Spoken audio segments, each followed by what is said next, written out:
ሁርሙዝ ሰርጥ ሁርሙዙስ ማን ነው ስንል እንጀምራለን።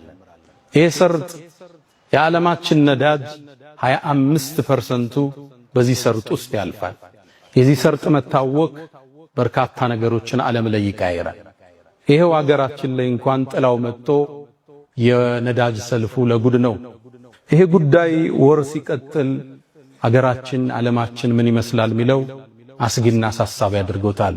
አላህ ለሀገራችን ሰላም አላህ ያምጣ፣ ሰላሙን አላህ ያብዛል። ታዲያ ይህ ሰርጥ ሲነሳ አንድ ደማቅ ስም ይነሳል። ዛሬ ስለ ፖለቲካው አላወራ፣ ሁርሙዝን መነሻ አድርጌ ግን ደማቁ ታሪካችንን መለሳለሁ። ሁርሙዝ ማን ነው? የአካባቢ ፐርሻን ኢምፓየር ይባላል።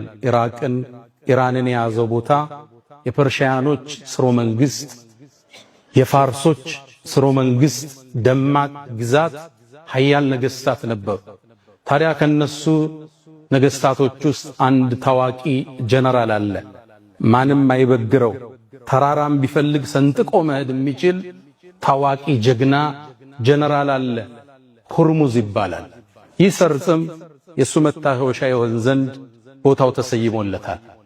ታዲያ በሰይድና አቡበክር ስዲቅ ዘመን ከነብዩ እልፈት ሰለላሁ ዐለይሂ ወሰለም ከዓመት በኋላ አካባቢ ሰይድና አቡበክር በኻሊድ ኢብኑል ወሊድ መሪነት ፐርሻን ኢምፓየርን እንዲከፍቱ ሰራዊቱን አሰማሩ።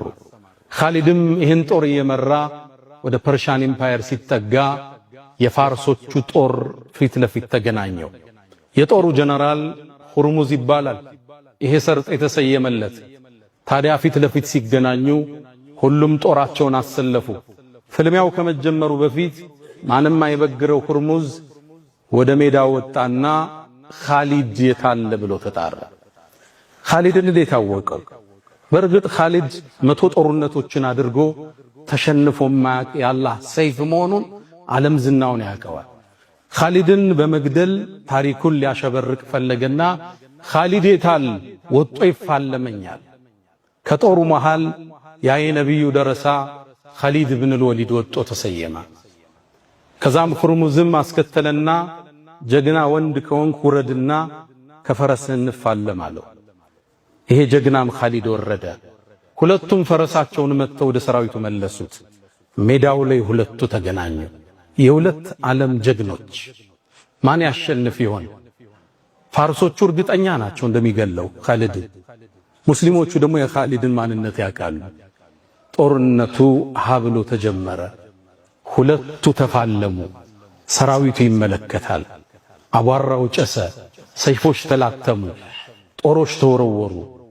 ታዲያ ሁርሙዝና የፐርሻን ኢምፓየር የኻሊድን አስደማሚ የጦር ቴክኒክ ተመለከቱ። ሁርሙዝ እንዲህ አይነት ሰው ገጥሞት አያውቅም። እንዲህ አይነት የካራቴ ችሎታ ያለው የጦር አሰነዛዘር፣ የሰይፍ አመካከት ብቃት ያለውን ጀነራል ገጥሞት አያውቅም። እንደተደመመ አቧራው ድንገት ሲገለጥ የኻሊድ ሰይፍ ደም እያፈሰሰ ነበር። ሰሃቦቹ ተክቢር አደረጉ። ያን ትልቅ ጀነራል ኻሊድ ፊት ለፊታቸው ላይ አጋደመው። ኻሊድ ኢብኑል ወሊድ ረዲየላሁ ተዓላ ዐንሁ። ሰራዊቱ ራደ። ሁርሙዝ ይገረፋል ብሎ አላመነም፣ ይሞታል ብለው።